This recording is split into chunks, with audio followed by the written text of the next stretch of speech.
En nuestra memoria, las 122 personas fallecidas, las 5 personas desaparecidas y las miles de familias destrozadas.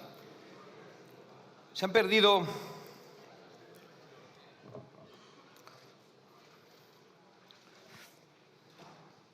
muchas personas, lo han perdido todo. Decenas de miles de damnificados que han perdido su casa, sus negocios, sus vehículos, y todos ellos abandonados durante días y días por un Estado autonómico fallido, presidido por Pedro Sánchez. No se invirtió para evitar la catástrofe. Incluso se desecharon las obras previstas que la habrían evitado por razones ideológicas. No fueron alertados a tiempo de la tragedia, que se alejaran de los cauces. Si la riada se llevó los pueblos y la gente no estaba segura ni en sus domicilios. Y no fueron alertados a tiempo por incompetencia.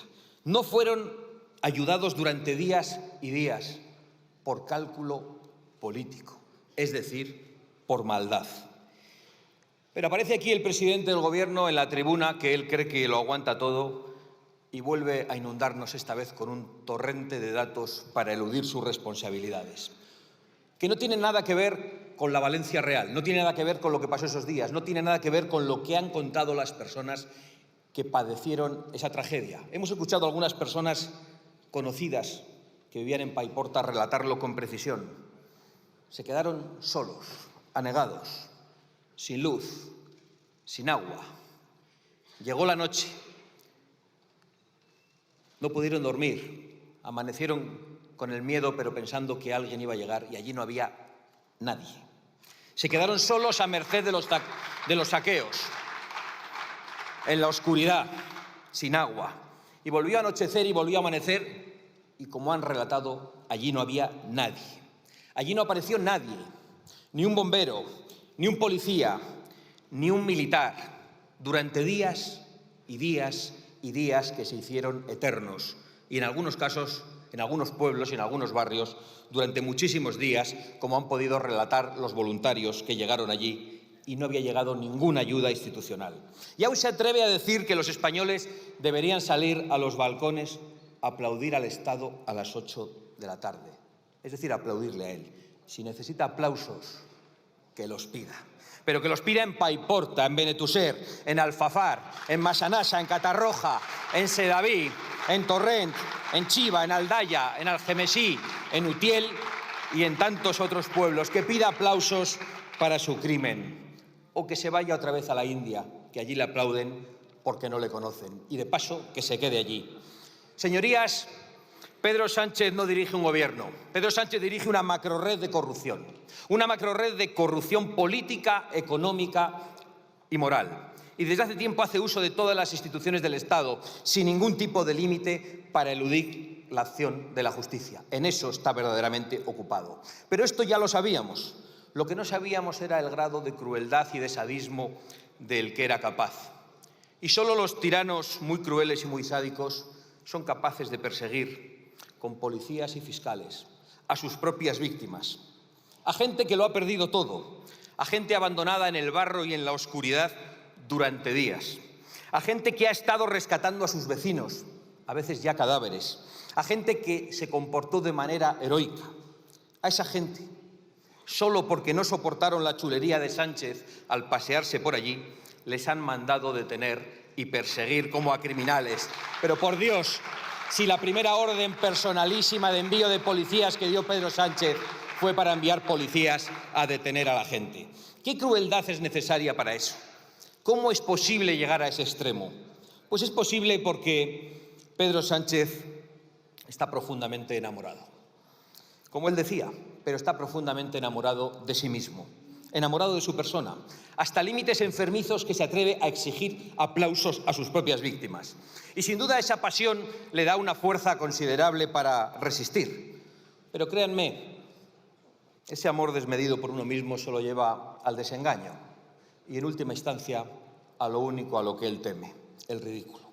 Desde luego, yo puedo anunciar que cuando dependa de Vox, todas las víctimas de Sánchez que ahora son perseguidas y detenidas serán resarcidas e indultadas si es necesario. Porque más allá del gobierno y más allá del Estado, incluso por encima de él, está España y están los españoles. Y primero de todo los españoles que más sufren. Y los españoles que más sufren están en Valencia. Y esos españoles que arrojaron barro, en realidad solo le estaban devolviendo el lodo en el que lleva años sumergiendo a esta nación. El lodo Pedro Sánchez, el lodo asesino de Valencia. Es su propio lodo. Y voy a explicar por qué.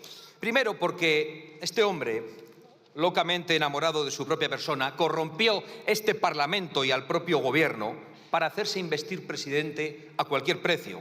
Y al hacerlo debilitó al Estado español y al hacerlo dejó al Estado a merced de todos sus enemigos, de los que pretenden resquebrajarlo y dinamitarlo. Y lo dejó también en manos de fanáticos extremistas de todo tipo. Los fanáticos del género, que han puesto en la calle a 1000 violadores, los fanáticos de la inmigración masiva, que han destruido nuestra seguridad, nuestra identidad y nuestros servicios públicos, los fanáticos de los impuestos abusivos y confiscatorios, que han destruido las clases medias y han acabado con miles y miles de pequeñas y medianas empresas y de autónomos, y los fanáticos de la memoria histórica, que han acabado con la libertad y con la verdad y que han desenterrado muertos para desenterrar odios. Y, por supuesto, con los que hoy nos ocupan, los fanáticos del clima, que además de arruinar nuestra industria y nuestro campo, además de impedir nuestra soberanía energética, han acabado asesinando a centenares de compatriotas, porque se negaron a la limpieza de los cauces permanentemente impidiéndoselo a los ayuntamientos, porque comenzaron el derribo de pequeños azudes, porque según ellos los ríos tienen que correr libremente, sin obstáculo, desde su nacimiento hasta el mar. Y luego los ríos pasan por encima de las personas y pasa lo que pasa. Y porque se negaron a la construcción de infraestructuras hidráulicas e hídricas previstas y presupuestadas en la zona que ellos echaron atrás y que podían haber impedido esta tragedia. Y solo por eso deberían estar sentados en el banquillo de los acusados. Pero Pedro Sánchez fue incluso más allá. Hace ya meses que el pozo de corrupción económica de su gobierno y de su familia se desborda. Su mujer, su hermano, sus íntimos colaboradores, su gobierno, su partido, su comisionista de confianza.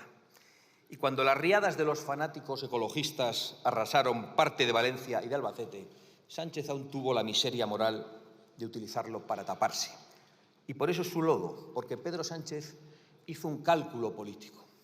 Un cálculo político para, en vez de declarar la emergencia nacional a la que estaba obligado, porque él sabía, y lo ha relatado hoy con precisión, la magnitud y la gravedad de la situación, y para hacer lo que le exigíamos, trató de aprovechar la tragedia que él mismo y sus políticas climáticas han acabado desencadenando. Y lo ha hecho creando un caos de competencias, de burocracias, de excusas y de bulos.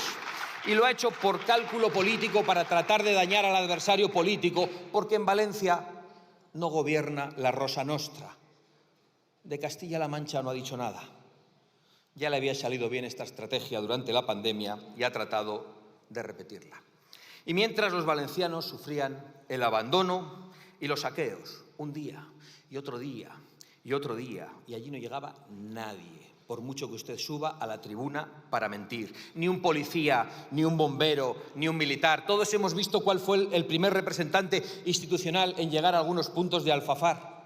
Un representante institucional extranjero que ejerció como voluntario, un bombero francés. Todos hemos visto el debate en la Asamblea Nacional Francesa, donde asombrados dicen que España ha rechazado la ayuda internacional que se le había ofrecido. Todos hemos escuchado al presidente de El Salvador, Nayib Bukele, sorprendido y asombrado de que España rechazase profesionales para ayudar. Negó la ayuda militar inmediata por puro cálculo político. Rechazó la ayuda internacional y criminalizó a los voluntarios diciendo que entorpecían, que ya no eran necesarios cuando a algunos sitios aún no había llegado nadie. Y para criminalizarlos utilizó a las ONGs subvencionadas que fueron a sacarse la foto y que le hicieron el caldo gordo. Y mientras Sánchez volvía de la India, donde coincidió con Delcy Rodríguez y donde sí le aplaudían porque no le conocen como un paiporta, volvía a irse a la cumbre de no se sabe dónde, pero sí sabemos con quién, con los fanáticos del clima. Y mientras solo los valencianos y los españoles, solidarios, voluntarios, corrieron en ayuda de sus compatriotas anegados en el lodo de Sánchez.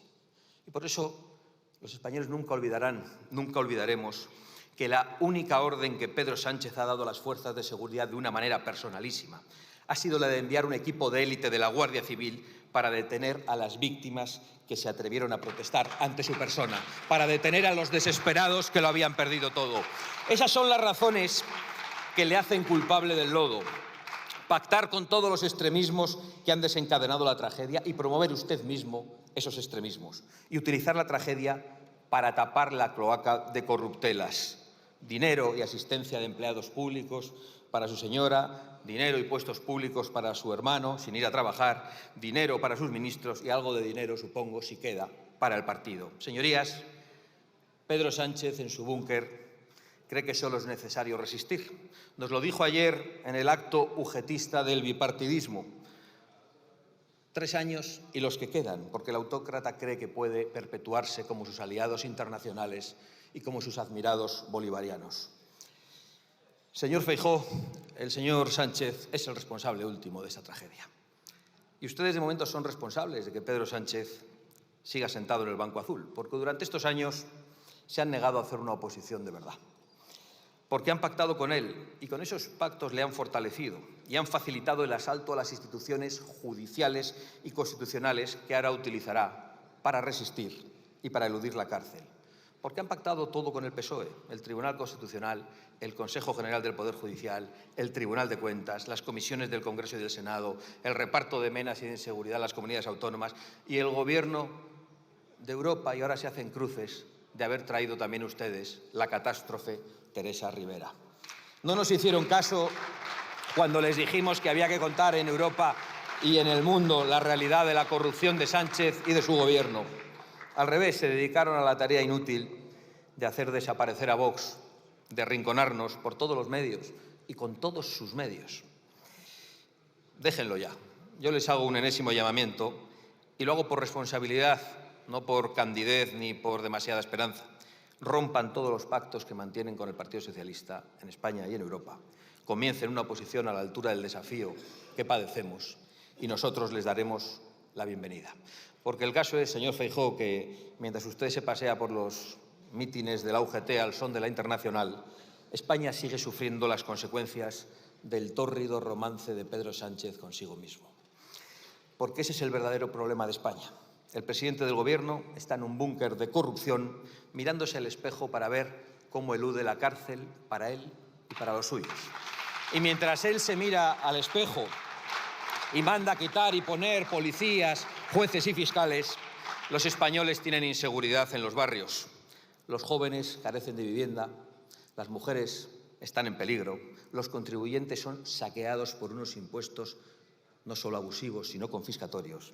La industria y el campo se empobrecen cada día y los servicios públicos se degradan sin remedio. En definitiva, España soporta toneladas de lodo, el lodo criminal de Sánchez y de su gobierno.